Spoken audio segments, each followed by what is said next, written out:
Texas alleges that groundwater pumping into Mexico is draining water from the Rio Grande and depriving users in Texas of their fair share from the river. This comes on the heels of years of drought here in New Mexico, which has already forced some business owners and agricultural users just plain out of business. And joining us to talk about this and many other issues this week, we have our old friend Whitney Waite with the Waite Company. She's here. Also joining the line this week is former Democratic State Senator Eric Griego. Rounding out our other panel is another regular, Sophie Martin. She's an attorney. And regular panelist Daniel Foley. He's stuck in traffic south of Albuquerque. We're hoping he may join us later in the show. I think he's going to. Now, Eric, AG Gary King said he's looking forward to presenting New Mexico's side of the case in this situation with Texas. We were talking here just before the taping. This one scares me to death. There's something about this suit that Texas seems to have the upper hand here. It's early days. No one can guess about legal proceedings. But what's your gut sense of where Texas is coming from? Well, God bless Texas. They're lawyering up. They've got some really some of the best water attorneys in the country, and their legislatures appropriated $5 million on top of the several million they've appropriated in the past. So I think they're serious about getting this water. Are they feeling, Sophie, like this is perhaps, we can't guess them, but it's winnable? No one goes in anything if they don't think it's winnable in these situations. I actually wouldn't say that nobody goes into any lawsuit thinking it isn't winnable because... How about water lawsuits? Well, but remember that disagreements between the states have been solved through compact in the past, and so it doesn't feel to me this time that the states are looking for compact as a solution. I think it's worth noting... Is that because we have had compacts in place for some years?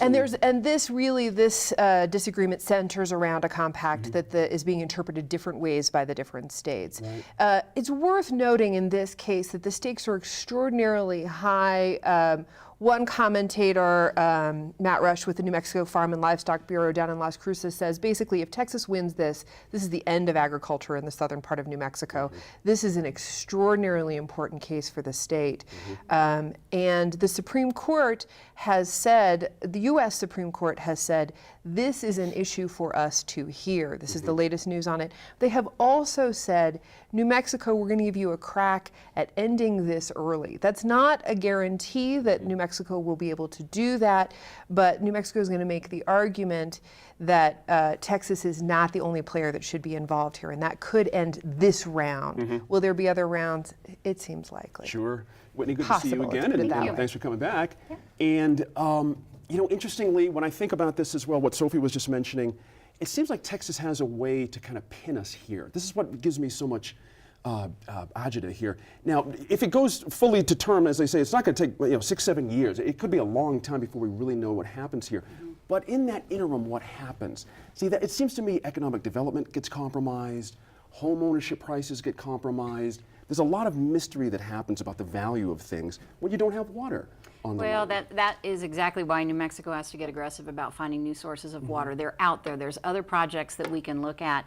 We're always going to have this back and forth with Texas. If it's done in 6 or 7 years, I'd be very surprised. I think it's going to be even lengthier than that.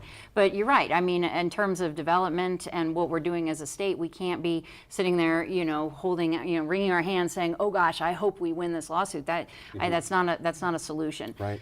So there are projects around the state, and we need to really start getting creative. We don't really have a lot of, we don't have any at the time, projects that will capture evaporative water. One of the things that most people don't realize that about 80% of the rain and snow that falls on the state of New Mexico, we lose to evaporation.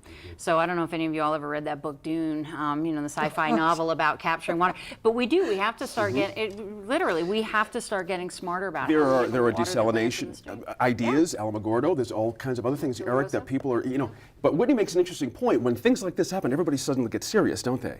The other ideas suddenly start getting to the surface. Well, we raise it, and for folks who it's their bread and butter, like Sophie was talking about, for agriculture, this is a big deal, and obviously that's where the lion's share of the use is. What did you make of some of the Mesilla Valley folks not exactly supporting our Attorney General Gary King and his approach so far? I thought that was very interesting. Well, I think that I think they know that the stakes are very, very high, and I if I were growing pecans down there or one of these sort of high water crops, I would be very concerned that we are rolling the dice here. Now, we can talk about alternative sources of water. I think we should always be pursuing that, but there is this trade-off, right? I mean, it gets to our economic development strategy around the kind of investment and companies we're trying to attract. It gets down to how much of this is Elephant Butte, which is a major problem. Storing our water there, and the amount of water we would lose there is just nuts. That's right. And people have been saying this for years. And so I just think that I think that Isidro said the chickens are coming home to roost, because we have not, we as a community have not taken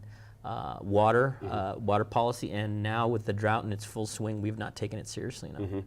Sophie, there was some coverage about some problems for Taos farmers in the news this week that was very disheartening. A lot of the older generation that have small farms, running small bits of livestock and things. They're not going to get the tax break anymore since they're not running animals on the property anymore, and the taxes are going wildly up, and they're losing these properties.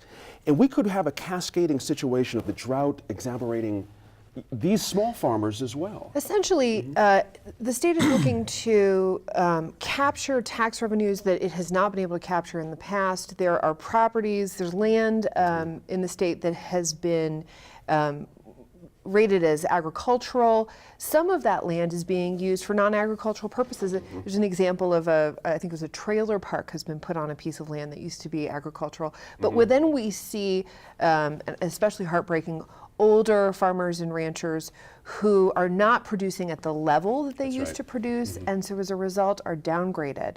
And it seems to me that this is a real challenge as we look at the cultural benefits of agriculture in our state. That has to be part of the discussion as well, not just what are the dollars that the state is bringing in, but what are the benefits to us as a state culturally, economically.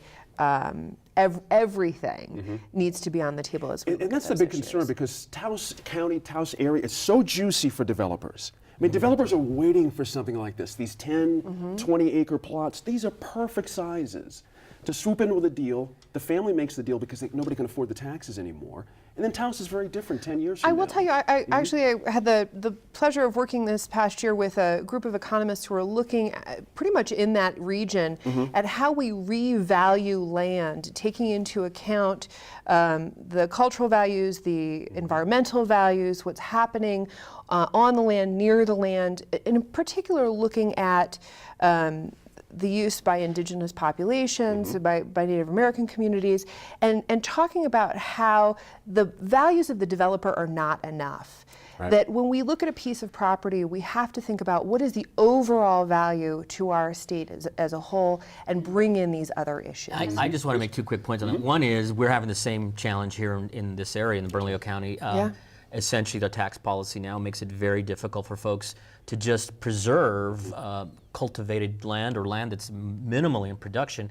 Land, as you know, land costs and land acquisition is the toughest part for a lot of small farmers. The second thing is, it is sort of pitting folks who really think, we've got to get this land into developable use for housing or whatever, and this whole other sector of the economy that is local. And yesterday was Big Food and Farms Day at the legislature, and it was about, are we going to try to be sustainable in providing locally grown, nutritious foods for our schools, for our economy? There's a lot of small entrepreneurs, and that's what they are. They're small farmers. They're dying over this stuff, and if they're faced with the choice, can I make a decent living, or at least pay a few bills by having some locally grown crops, which we can then have in our food system, or am I going to have to sell off land because I'm getting hit with the $2,000 tax bill? So I think this is a serious issue. I get it. Taos is, like most municipalities and counties, are struggling financially, but this is not the way to get the money. On the other side of it, Whitney Waite,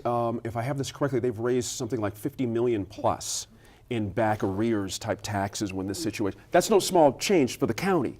No, so we can understand the difficulty they face here. It's no well, and what we have to remember too is that agriculture is one of the biggest parts of our economy in this state. So we're not messing around when we're saying we've got to do what we can to help our small farmers. And interestingly, everybody has to remember too, if you look at other countries around the world, what they spend per capita, what they spend as a percentage of their household income on food is so much higher than what the United States spends. And until we start investing in our future, which is our water resources, it's going to be a use it or lose it type scenario. We will not be able to produce our own food in this country, which would be a complete travesty. It's not too early to start talking that way. No, Good it's for you. not. Absolutely. When we come back, it's our Roundhouse Report with two legislators discussing capital outlay projects and water projects.